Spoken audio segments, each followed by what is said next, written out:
Welcome back to another Lightning Lane day here at Disneyland and California Adventure, Biscuits. Yeah! We're doing a little bit of a different challenge today. Biscuits, just a reminder, please hit that thumbs up button and make sure to subscribe and turn on those notifications so every time I post a video, you are notified immediately and can come slay with me. Okay, back to the video. It is currently 6:16 p.m. and I just purchased Lightning Lane Multi-Pass a little before 6 p.m. My goal today is to only try to ride and reserve the most popular attractions at Disneyland and California Adventure, but only if they are showing out of Lightning Lane, so I can hopefully show you that even if some of your most favorite rides are showing out of Lightning Lanes, that it is still possible to pull a reservation to be able to get on. Now that being said, we are going to get on some other rides that are showing more immediate times because we are going to have to inevitably kick off the 2-hour rule in order to be able to book onto a ride that is showing out. I don't know about you, but I am ready to play and slay and to get it done. And speaking of slays, I had my first major slay that I'm going to talk you through right now as I was booking Lightning Lane and walking over from my hotel to Disneyland California Adventure. I purchased Lightning Lane Multi-Pass tonight at 5:46 p.m. and then on my walk over here from the hotel to downtown Disney, I reserved my first Lightning Lane, which was Monsters Inc. at I believe 6:30 p.m., but that's just going to be a placeholder. That's not for me to use. I wanted to use that to hopefully book over onto Guardians of the Galaxy Mission Breakout, which has been showing out of Lightning Lanes for a little while now. So I went to my Monsters Inc. Lightning Lane, I clicked on it, brought up the modify feature, and then once in the modify feature, I scrolled down to Guardians of the Galaxy Mission Breakout, clicked on that, went back, and then up to the top of the page and pulled down to refresh.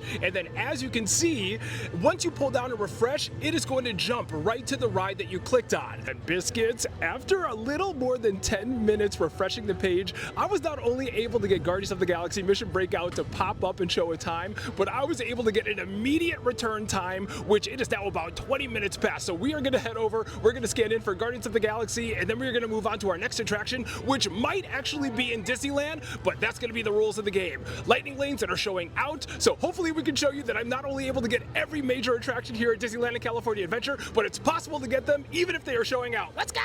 We are scanned in for our first Lightning Lane, Guardians of the Galaxy. It's a little after 6:40, so now I'm going to look at the tip board to see what other rides might be showing out. I'm guessing we're going to have to look over at Disneyland, probably Space Mountain or Indiana Jones, and that is going to be what I'm going to be going after next. Stay tuned! Sure enough, both Indiana Jones and Hyperspace Mountain are showing out of Lightning Lanes, so I just booked Autopia for 7 p.m., and now we're going to go into that modified feature to see if we can get any of those Lightning Lane times to pop up. Stay tuned! Let's go!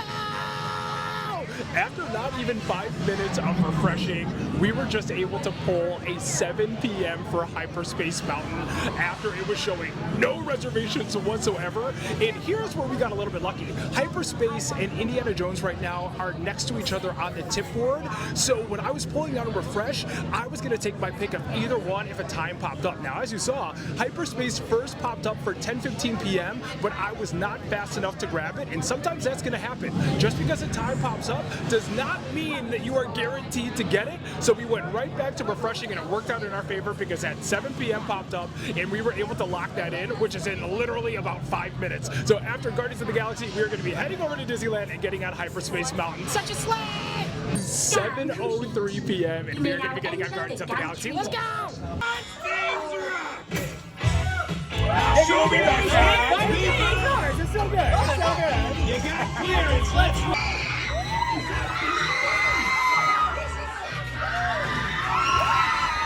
Guardians of the Galaxy is done. We are now heading over to Disneyland for a little park hop. Once we scan in for Hyperspace Mountain, I'm going to book whatever it is that I see first, and then we are going to get going on Indiana Jones because that's going to be the next big one that we need to fall. And then after that, I'm guessing that it's either going to be Runaway Railway, maybe Roger Rabbit. Those are the most popular. Thanks for saying hi, Biscuit!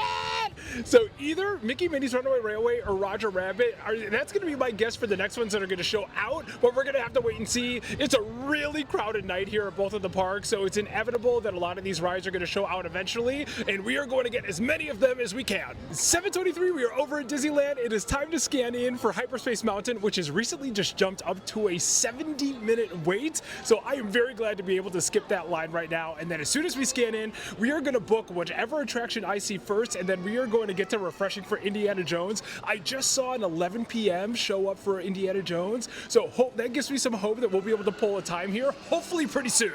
Okay, you gotta celebrate the little victories. We were able to pull Indiana Jones for a little after 11 p.m. So here's what we're gonna do now. Worst case scenario, we wait 2 hours and we reserve another ride, which we are not going to be doing. Best case scenario, we get back to refreshing and we're able to pull an earlier time. So let's get back to refreshing. 7:35, time to board Hyperspace Mountain. We are still refreshing for Indiana Jones, so after this we're going to find a spot and hopefully pull an earlier time. In addition to the 70-minute queue that we skipped for Space Mountain, this is currently the single rider line. Later in the day, this single rider line gets so long. This is honestly looking at about 45 minutes to an hour. So very happy to skip both of these lines. But you know the drill. We still only have that 11:25 for Indiana Jones, so I am going to get comfy cozy somewhere and we are just going to continue to refresh to see if we can get an earlier time to pop up. Let's go!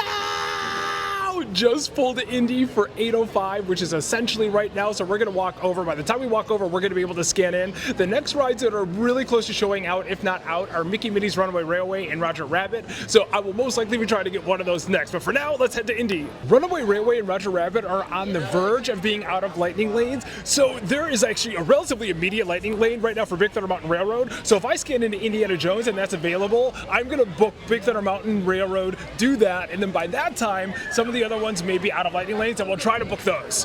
So we are in line and scanning for Indiana Jones. Very happy to be skipping the 50-minute wait. And I just put a safety hold on Big Thunder Mountain Railroad because it was showing 8:45. And after a little bit of refreshing, I just dropped it to 8:20, so we'll be able to get on right away.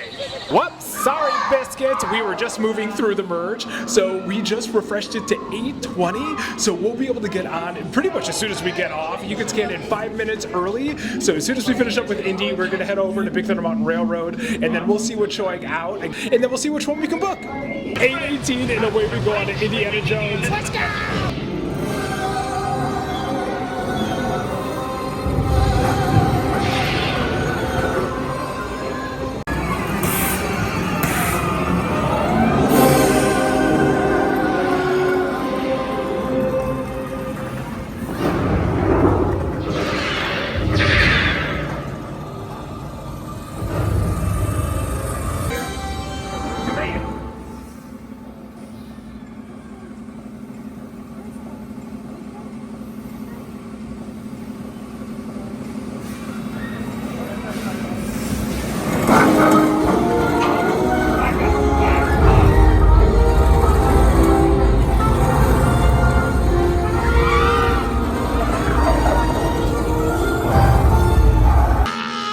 I completely forgot that they are doing Mixed Magic fireworks tonight.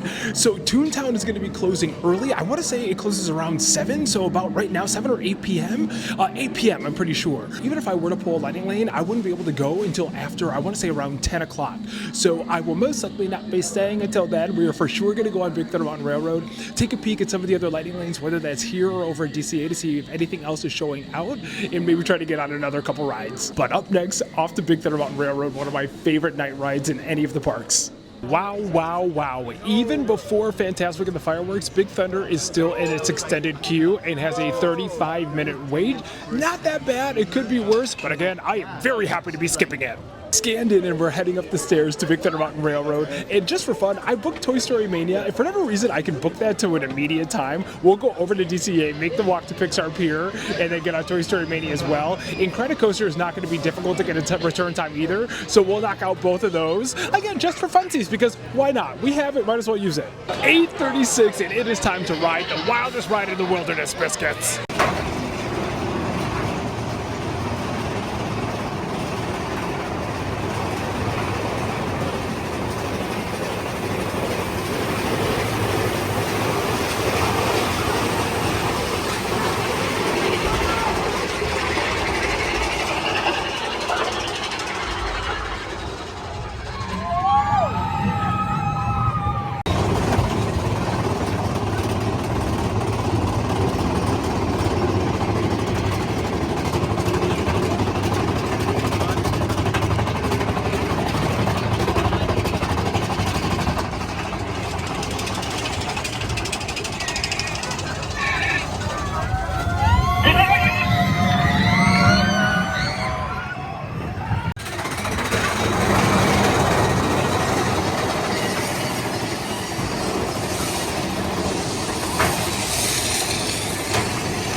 an incredible night ride on Big Thunder Mountain Railroad, and we are going to start making our way to the front of the park. Right now, Toy Story Mania is showing out of lightning lanes just due to the park closing at 10. 9:30 is going to be that last time slot. So I'm going to refresh until we make it out of the park. Maybe I'll spend like 5 or 10 minutes extra once we get out of the park. But if Toy Story Mania doesn't drop, then we may call it a night and just call it a successful evening. You know, again, to be able to show that lightning lanes can be showing later in the day, they can even be showing out, but it is still possible to be able to land them. And not only them, the most popular and most in-demand rides in the park, that was the sole purpose of this video. So I hope that when you are coming, whether you're coming late in the day, or maybe your booking order has just left some rides to the end of the day that are showing out, that you don't lose hope and that you are able to be a little bit persistent and have a little bit of luck and pull some of those lightning lanes that aren't necessarily showing. Well, Biscuits, we made it to the front of the park. We spent a little bit of time refreshing, and Toy Story Mania had a 9:20 that popped up, and that's about like 25 minutes away right now, but that is just going to be a little bit too long to wait. So we are going to do my favorite thing, I don't really call it a toxic Disney trait because it's not toxic, but I'm going to get a park exit popcorn, and I'm going to enjoy a walk back to the hotel that I'm staying at. But first, we got to break down a couple things. Number one, I hope that this video shows you that, especially if you are not an early riser or a rope drop or like coming to the parks early and you really don't like waiting in line, that you can come into the parks later in the day, purchase GD Plus, and still have a sleigh of the day and get on the biggest and most popular attractions here at Disneyland and California Adventure. One of my biggest rules of thumb here at Disneyland and California Adventure for Lightning Lane Multipass is that you always have something booked. Even if you don't plan on necessarily using it, even if you kicked off the 2-hour rule and maybe you're stacking some lightning lanes to use later in the day, always have something booked, because you can take that attraction and, as you saw today, modify onto another attraction that is either showing a time later in the day or doesn't have any return times available or showing at the time. And while it does take some persistence and a little bit of luck, I really didn't have to spend too much time refreshing for Guardians at Hyperspace Mountain. Indiana Jones, I had to spend a little bit more time refreshing for. It was a little tougher to drop, but then Big Thunder Mountain, even though I booked a slightly later time, it only took a few swipes to be able to get that to drop down a little bit lower. So sometimes it's going to be easier, sometimes it is really going to give you a run for your money, but don't lose hope and stay persistent because it can happen. That is going to do it for another Lightning Lane Multipass night here at Disneyland and California Adventure, because I got to get out of here before Fantasmic and the fireworks start, because the last thing I need right now is to battle the crowds as I'm trying to get back to the hotel and get some dinner because I am so hungry. But if you have any questions about Lightning Lane Multipass, about strategy, etc., please drop them in the comments and I will answer every single question that I can. So when you are coming here to Disneyland, you can have a seamless day, as seamless as possible at least, and slay your way through Multipass for the day. Thank you so much for coming along on this adventure and for watching. Make sure to hit that subscribe button and turn on those notifications so every time I post a video, you are notified immediately and you can come slay along with me. And as always, I'm Jerendelle. Wait a minute, I get this wrong every single time. I'm Jeremy, but you can call me Jerendelle. And as always, I will see you at the parks. Bye.